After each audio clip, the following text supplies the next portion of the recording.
एक बार भगवान विष्णु क्षीर सागर में शेषनाग पर विश्राम कर रहे थे। देवी लक्ष्मी उनके सम्मुख ही विराजमान थी।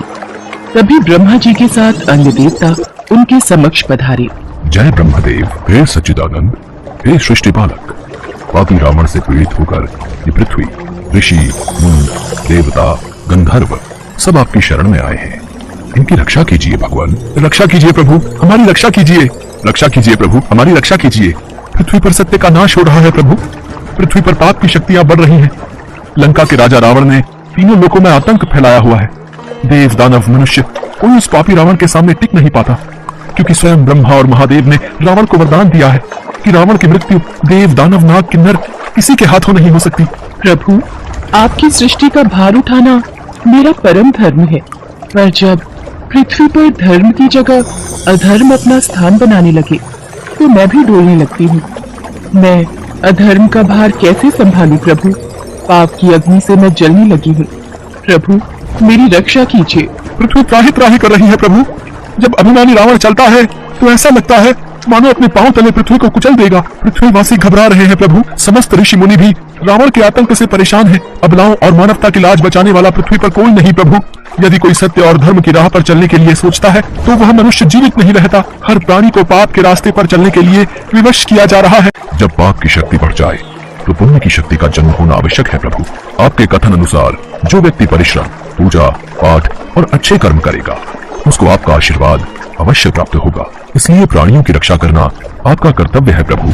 इक्ष्वाकु वंश के तेजस्वी राजा दशरथ अयोध्या के राजा थे। उनकी 3 पत्नियां कौशल्या, कैकेयी और सुमित्रा थीं। राजा दशरथ के पास धन, वैभव, शौर्य की कोई कमी नहीं थी। उनकी प्रजा भी सभी प्रकार से सुखी थी, पर चिंता का एक कारण यही था कि राजा दशरथ के कोई संतान नहीं थी। वो संतान प्राप्ति की इच्छा से सदैव चिंतित रहते थे। एक बार महाराज दशरथ, आज सूर्य देवता उत्तरायण में प्रवेश कर रहे हैं। इस शुभ मुहूर्त में अपने कुल देवता से जो भी मांगोगे वो इच्छा पूर्ण होगी। गुरुदेव, आपकी कृपा से हमारे पास धन, वैभव, शौर्य की कोई कमी नहीं है। बस हमें दुख इस बात का है कि हमारे कोई संतान नहीं है। मुझे तो भय है कि कहीं सूर्य वंश का सूर्य दशरथ के साथ ही समाप्त न हो जाए। आप निराश मत होइए राजन, भगवान सूर्य आपकी मनोकामना अवश्य पूरी करेंगे, परंतु उसके लिए पुत्र कामेष्ठी यज्ञ करना होगा। तो फिर गुरुदेव इसमें देरी क्यों? आप यज्ञ का आयोजन कीजिए। देवी कौशल्या, ये यज्ञ मैं नहीं कर सकता। वेदों के ज्ञाता ऋषि श्रृंग मुनि इस यज्ञ को करवा सकते हैं, वो इसमें अधिक निपुण हैं। तो फिर उनको बुलाइए गुरुदेव और यज्ञ का अनुष्ठान कीजिए। देवी कैकेयी, उसके लिए महाराज दशरथ को स्वयं उनके पास जाना होगा और यज्ञ करने के लिए प्रार्थना करनी होगी। ऋषि वशिष्ठ, मैं आज ही ऋषि शुंग मुनि के आश्रम में जाऊंगा और उनसे विनती करूंगा कि वो मेरी प्रार्थना स्वीकार करें। उसके पश्चात राजा दशरथ नंगे पांव चलकर ऋषि श्रृंग मुनि के आश्रम में पहुंचे और उनसे भव्य यज्ञ कराने की प्रार्थना की। राजा दशरथ की आंखों से आंसुओं की धारा बहने लगी। उनकी प्रार्थना सुनकर ऋषि श्रृंग मुनि ने यज्ञ का आयोजन प्रारंभ किया।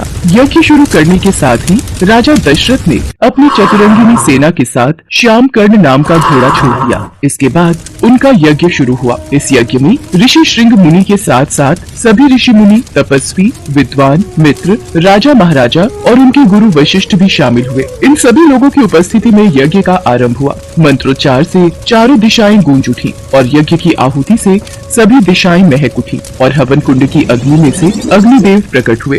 उनके हाथ में खीर का पात्र था। राजन, ये खीर का पात्र लो और इस खीर को अपनी तीनों रानियों में बांट दो। जिस इच्छा से तुमने इस यज्ञ का आयोजन किया है, तुम्हारी वो इच्छा पूर्ण होगी।